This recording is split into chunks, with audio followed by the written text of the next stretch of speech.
In a quiet tribal region surrounded by green hills and long rivers, there lived 10 young women whose height made them stand out wherever they went. Each one of them was taller than most men in their village. They were graceful and strong with bright eyes and gentle hearts. But in their community, being tall was seen as strange, even unlucky. People whispered that tall girls would never find husbands because men feared them, saying they looked too powerful, too different.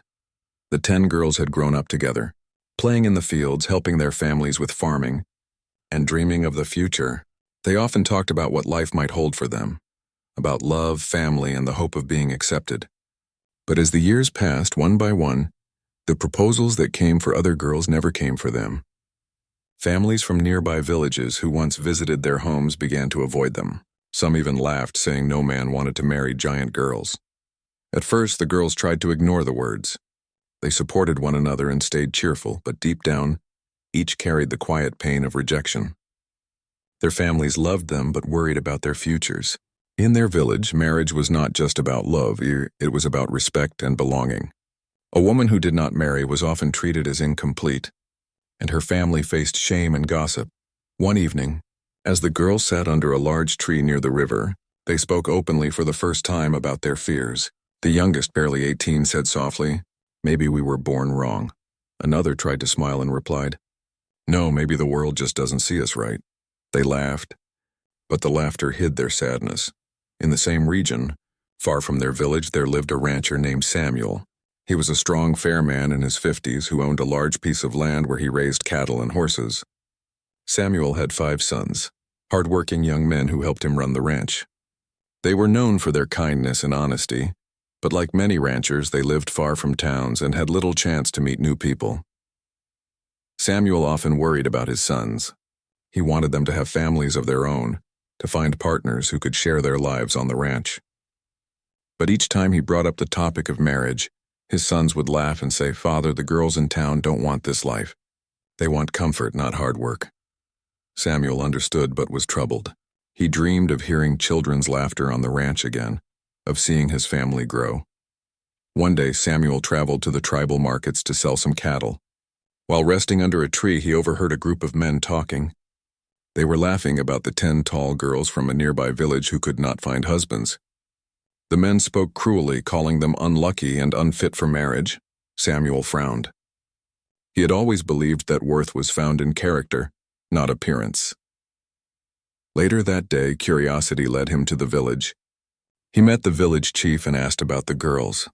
The chief sighed and said, "They are good girls, but no one wants them. They help their families, they work hard, but their height scares men away." Samuel asked if he could meet them. The chief agreed and sent for the girls. When the 10 girls arrived, Samuel was surprised. They stood tall, yes, but their eyes carried a quiet strength. They greeted him respectfully, though with a touch of caution. Samuel spoke kindly to them. "I've heard about you," he said, "and I came to see if what I heard was true. But what I see are 10 strong women who have faced unkindness and still stand proud." The girls were surprised. No one had ever spoken to them like that before. They looked at one another, unsure what to say. Samuel continued, "I have 5 sons. They are good men and they work hard. They need women who are strong in heart and body, who can stand beside them, not behind them.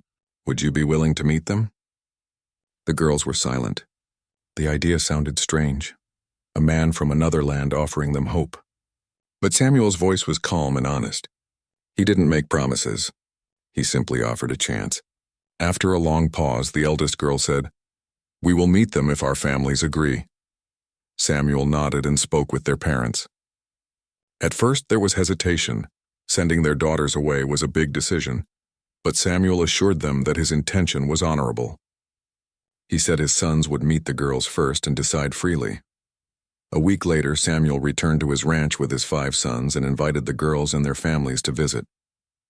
It was a long journey, but curiosity and hope carried them through. When they reached the ranch, the girls were amazed. The open fields stretched endlessly, horses ran freely, and the air smelled of grass and wood smoke. It was a world far different from their small village. Samuel introduced his sons one by one. The meeting was shy at first. The girls lowered their eyes and the young men were equally quiet. But as days passed, they began to talk, laugh, and share stories. The girls helped in the kitchen, cooked meals, and even learned to ride horses. The sons were impressed by their courage and kindness. One evening, Samuel watched them all sitting around a fire, telling stories and singing songs. He felt a quiet joy rise in his heart. For the first time in many years, his home was filled with laughter again. Over the following weeks, a bond began to form. The 5 eldest girls grew close to Samuel's sons, while the other 5 stayed behind to help around the ranch and learn new skills. Samuel saw the beauty of friendship turning into something deeper: mutual respect, admiration, and love. The girls' families, hearing how well they were treated, began to see hope. The news spread back to the village, and the same people who once mocked them now spoke differently. "Maybe being tall is not a curse," one woman said. "Maybe they were just waiting for the right people to see them." Samuel's decision to help them was not about charity. It came from a belief that everyone deserves dignity, no matter how the world judges them. He saw the value in their strength, in the way they carried pain yet still smiled. As the days went by, it became clear that their meeting was not an accident. It was a meeting of 2 worlds, one that had rejected them and one that had accepted them. The girls found not only acceptance but a new beginning. Samuel's sons found partners who shared their dreams and matched their courage. By the end of the season, the ranch was no longer just a place of work. It had become a place of belonging. The girls had discovered a new kind of family, one built not by appearance or tradition, but by kindness and understanding. And so, under the wide blue sky, surrounded by the sound of cattle and the smell of wildflowers, their story began to take a new shape, one of second chances, of finding worth where others failed to look, and of learning that love often grows in the most unexpected places. The sun was rising gently over the ranch, painting the sky in shades of gold and pink. A new day had begun, and with it came a quiet sense of happiness. It had been months since the 10 tall girls had first come to Samuel's ranch, and life there had changed in many ways. The air was now filled with laughter, the sound of footsteps on soft grass, and the voices of people who finally felt they belonged somewhere. Samuel often sat on the porch early in the morning, watching his sons and the girls work together. He would smile as he saw them feeding the horses, carrying water, or helping each other with the day's tasks. The once quiet and lonely ranch had become alive again. It felt like a home, not just a place of work. The 5 eldest girls had grown close to Samuel's sons. Their connection had started from friendship and slowly bloomed into love, not sudden or dramatic, but calm and true. They had learned to trust one another, to share stories about their past, their fears, and their dreams. The sons admired the girls for their courage and the way they faced the world with kindness, even after being rejected. One evening, as the family gathered around the fire after dinner, Samuel cleared his throat. Everyone looked at him. He said, "It's time we talk about what's in all your hearts. You've built a bond that looks strong. If you all agree, I would be proud to see you join as families." The air was still for a moment. Then one by one, the sons and the girls exchanged shy smiles. The eldest son spoke first. "Father, we have found partners who understand our lives. We want to build a future together." The other sons nodded in agreement. The girls' eyes filled with tears, not of sadness but of gratitude. For the first time in their lives, someone had chosen them not for their looks or height, but for who they truly were. The preparations for the weddings began soon after. The ranch was filled with activity. The younger girls helped decorate the open field with flowers, colorful fabrics, and handmade ornaments. The villagers, hearing about the event, came from miles away. Many of them remembered how the girls had once been treated, and now they came to witness their joy. On the wedding day, the sky was bright and clear. The sound of drums echoed across the fields. The brides wore simple but beautiful dresses, made from cloth Samuel's wife had once kept for special occasions. Each one looked radiant, her eyes shining with hope and love. The sons stood proudly beside them, dressed in clean shirts and wide smiles. As the ceremony began, Samuel gave a short speech. His voice was calm but filled with emotion. "These young women were once told they were not good enough," he said. "But today they show us that strength, kindness, and courage are the true measures of beauty. My sons are lucky men." The crowd clapped, and some even wiped tears from their eyes. The wedding was simple but full of meaning. It wasn't about wealth or luxury. It was about respect and acceptance. When the couples exchanged vows, it felt as though something in the air had changed.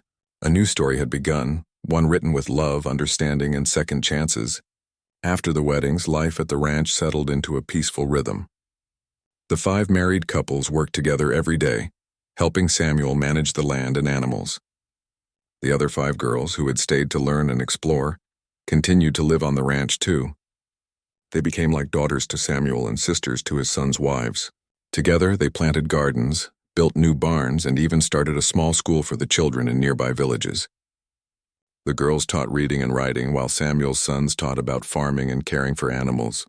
Slowly, the ranch became more than a home. It became a symbol of unity between 2 communities. The village elders who once looked down on the girls now spoke proudly of them. They said they were brave enough to walk a new path. Parents began to tell their daughters, "Never be ashamed of who you are. Your worth is not measured by what others see, but by what you carry in your heart." Months turned into years. The ranch grew, and so did the families. Children were born, bringing even more laughter and life to the land. The tall mothers often smiled as their little ones ran through the fields, their laughter echoing across the hills. Samuel, now older and grayer, often sat under the big oak tree with a peaceful smile. He would say, "This is what I dreamed of, a family that stands together." Sometimes the girls would visit their old village. When they walked through the narrow paths, people greeted them with warmth and respect. The same neighbors who once whispered behind their backs now came forward with admiration. The girls never held bitterness in their hearts. They always said, "We forgive because life gave us more than we ever hoped for." In time, the story of the 10 tall girls spread beyond their village. Travelers and traders who visited the ranch carried the tale with them, of how rejection turned into blessing, and how kindness could change lives. Some even called it the Ranch of Hope. People began to visit not just to see the land, but to feel the peace and happiness that seemed to live there. One evening, years later, Samuel's eldest son found his father sitting quietly, looking at the sunset. The old man smiled and said, "You see that light, my boy? That's what life is about. It rises after every darkness. Those girls brought light to this home. Never forget that." The son nodded, his eyes full of respect and love. The ranch continued to thrive. The 5 unmarried girls eventually found partners too, men who saw their true worth. Their weddings were smaller but filled with the same warmth and celebration. Each of them stayed close, their friendship never fading. Together, they had turned what once was a story of sadness into a legacy of hope and strength. In their hearts, they often remembered the day Samuel had first come to their village. How one man's kindness had changed everything. They knew that if he had not looked beyond what others saw, their lives might have remained filled with loneliness. But because he did, they had found love, family, and a place where they truly belonged. As the years passed, the story became a lesson for many. Parents told their children, "Do not judge anyone by how they look. You never know how beautiful their heart might be." And young girls who once felt different or unaccepted began to believe that one day, someone would see their worth too. Even after Samuel passed away peacefully, his name lived on in every corner of the ranch. The families he brought together continued his legacy, living with compassion, respect, and unity. The ranch that once was a quiet piece of land had become a living example of how kindness can turn rejection into love, and how true beauty always shines through, no matter what the world says. And so, the story of the 10 tall girls, who were once rejected by many but embraced by one kind-hearted man and his sons, became a timeless reminder that everyone deserves a chance to be loved and accepted. Under the same sky that had once witnessed their tears, now stood a family built on laughter, hope, and faith in the goodness of humanity.